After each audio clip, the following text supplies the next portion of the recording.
Informamos que el Instituto Electoral de la Ciudad de México presentó el contenido de la guía informativa de las plataformas político-electorales y de candidaturas a la jefatura de gobierno.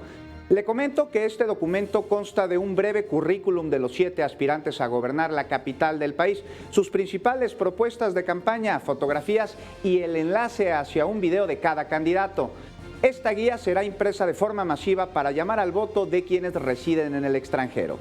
Además, como parte de la estrategia Voto Chilango, el consejero electoral Yuri Beltrán expuso que ya se analiza la posibilidad de que los debates que organiza el instituto se transmitan en Estados Unidos y también de que se grabe un spot de cada aspirante para que sea visto por redes sociales.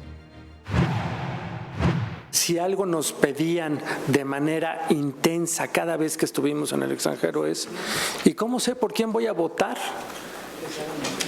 ¿Cómo lo puedo saber si la ley nos prohíbe que los candidatos y candidatas hagan campañas en el extranjero? Pues entonces estamos buscando la manera de que quienes residen en el extranjero sepan por quién votar.